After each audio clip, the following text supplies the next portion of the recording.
Okay, so hi everybody, and today we're gonna be talking about Dofus Retro early sets. So which set will be the best to farm, the easiest one, which one will be the most beneficial for your character, etc, etc. With the new Mono server coming right up in just about a month, there's been a lot of discussion on Discord which set you should go for. Now most of this information and stats are already known to more experienced and active players, but for some that have not played in a long time, like myself, and also those who have never played Dofus Retro before and are curious to see how it was pre 2.0 version, there could be, I think, a lot of useful information and tips on which sets to choose and farm when starting on the new server.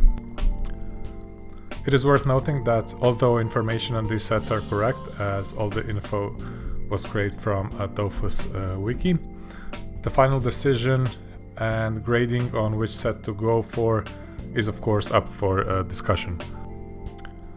Players with different builds and different goals will target specific sets, so what might work for one class will not work for the other, so nothing is set in stone, but this is just to give a brief overview and share some of my thoughts on almost all of the beginner sets. So let's start off with the Peewee set. It is definitely the easiest one to obtain because Peewees drop a lot of these parts and the parts themselves are really easy to craft. If you take a look at all the parts, so amulet, ring, belt, hat, cloak and boots, they all have the same recipe. It is one sesame seed and one relevant Peewee feather color. So depending on the set color, it will give different stats. For example, the blue Peewee set will give chance, the purple will give wisdom, red will give intelligence, green will give agility, yellow is for strength, and the pink is for vitality. So once you get all the 6 parts, here's what you'll be getting from it. For the whole set, there's around 20 to the relevant characteristic and some initiative. So is it better than just running around naked? Of course. But are the stats good and should you stick with the set for a long time? Definitely not. So let's see what else do we have as sets go. Next up is the Boon Set, or if you spell it backwards, a noob set, which implies that it is designated for beginner players. It is only obtainable through quests in Incarnum, and there's no way to drop it or craft those parts. With its 6 parts that are, as we can see, not that impressive on their own at all, when combined, the set actually gives 25 to each of the characteristics, and some other minor boosts. The good thing about this set is that you generally don't need hunting groups, just do the Incarnum quests that can be done on your own, and upon completion the rewards will be set parts. However, for the last part you'll need to finish the Incarnum dungeon and kill the boss, which might prove to be a bit too much for certain classes, so you will need a group. But luckily there's gonna be plenty of players in the dungeon, so teaming will be a lot easier. On to the next one, and it is the Adventurer set, which also has 6 parts, and those follow the same pattern, so 1 to 2 points to each characteristic.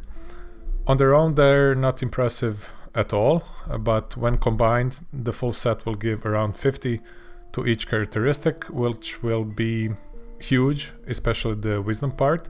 So for 50 wisdom you will get, it will equal to 50% more experience from fights. Since the parts are dropped from various mobs, you will either need to hunt plants, larvae or peewees, or take the crafting route, which might prove to be a little bit tougher, most notably because of the bronze ore, which is a level 20 minor ingredient or ore, and that might take some time to buy, as there will be a lot of miners, a lot of camping in the mines, so there won't be any level 20 miners on the first day, I think. So my suggestion is to get a hunting group, as there are going to be a lot of people hunting for that set in the beginning. Now let's take a look at the Mushmash set, which consists of 2 rings, a hat and a cloak. This is actually a very underrated and fairly easy set to farm, because Mushmash are pretty weak and they all drop set parts at a fairly fair rate. And ingredients to craft these parts are only poppy seed, mushroom and mushmash thorns. In return, you'll be getting around 50 wisdom.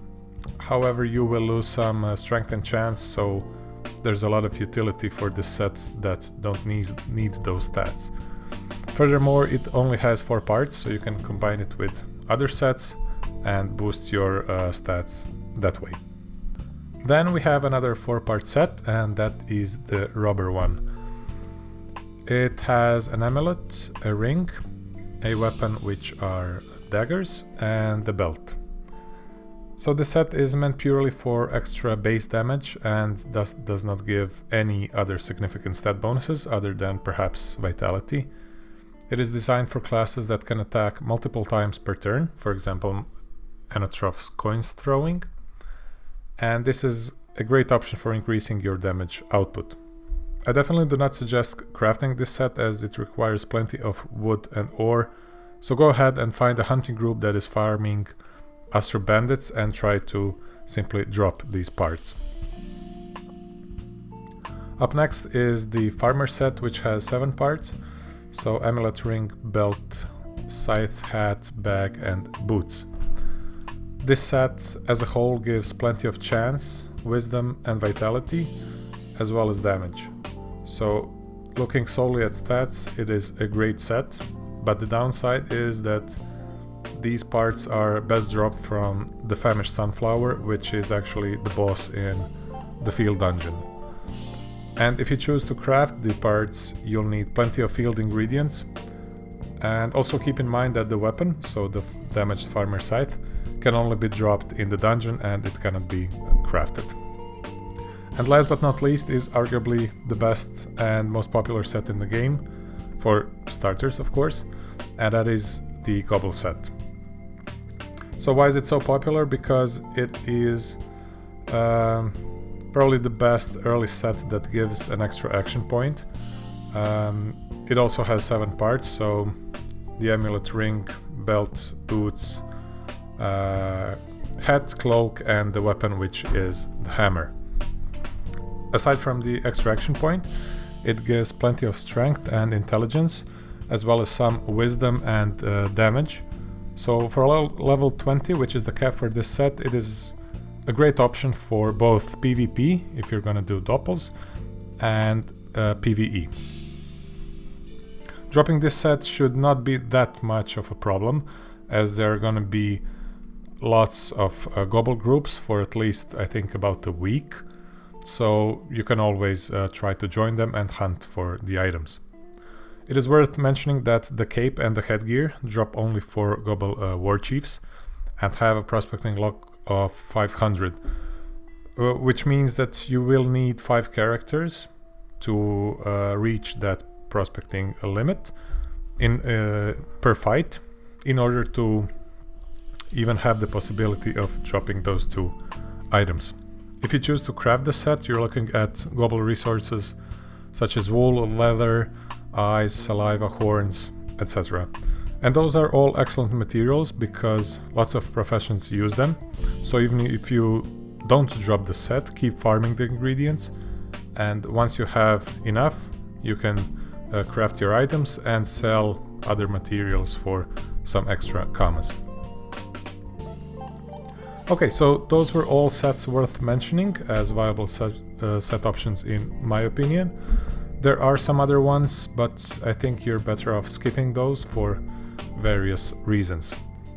So just briefly taking a look at them, there's the Arachne set, which is pretty much limited to agility close combat classes. There's Country set, which does not give any wisdom. Sponge set is only obtainable from Sand Dungeon, so running the dungeon over and over again will prove time consuming, and that set is not good at all. Mosquito sets could be useful to some classes, but it only gives chance, and the materials used to craft that set I think should be either sold or kept for scrolling your character. Bearman requires some high-level resources that won't be available right away. The Boar set has only 3 parts, and the set bonuses are really poor. Only thing from the Boar set is the ring. That could be useful as it gives 6 to 10 wisdom. And finally, Dofus set has 7 parts, and even though it adds agility, wisdom and damage, it is very time consuming to drop or craft, because it requires Batofa feathers, which are drops from the boss dungeon, and if you don't want to craft those items, you want to drop them, well, only thing that drops them is of course the dungeon boss. So with all this information, let's see how these sets rank among each other. In this table I've selected a couple of criteria and graded the sets mentioned before. We'll be taking a look at the set stats, how much time you need to farm, and what are the experience and drops like while farming for that set. A small note for the last 2 criteria, as the general rule is that experience will usually fall off, so it will be smaller for bigger groups during hunting those weaker monsters, and also the drops will be actually better when fighting in bigger groups. Grades are 1 to 5, and in the last column the sum will determine their final position. So the Peewee set is definitely the easiest to farm and trade for, but the stats are kinda poor as we've seen, and you won't get much experience killing Peewees. Drops, however, are decent because tailors will be looking for those feathers. Boon Set, on the other hand, has decent stats, and since you do not need to do quests, you're not dependent on mobs, but rather some resources that you'll need to buy, unless of course you choose to pick some professions. The experience is decent while going through those quests, and the drops are mediocre as well.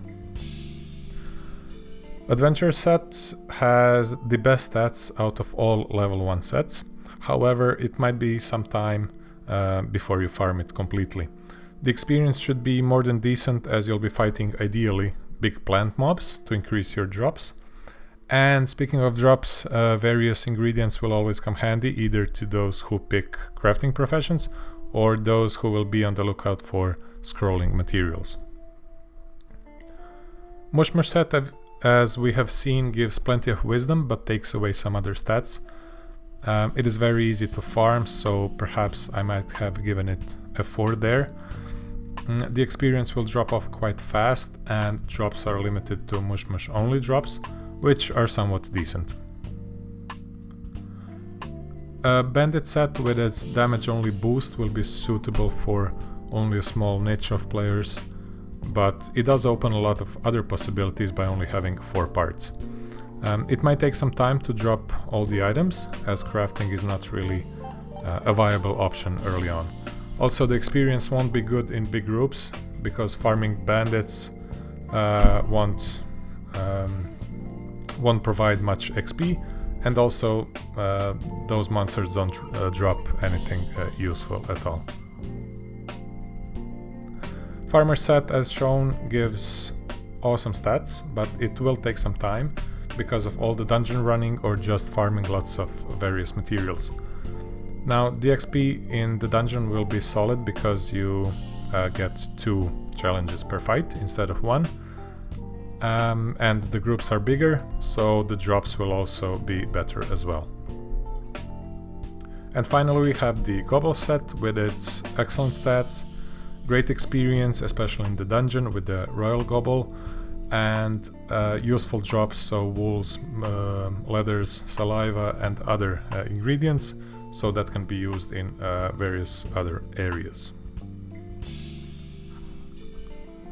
Taking a look at the scores, I believe that the Gobble set deservedly takes first place, followed by Adventure, Farmer and Boon sets. Of course, some combinations for certain classes might be even more ideal than these highest rank sets. For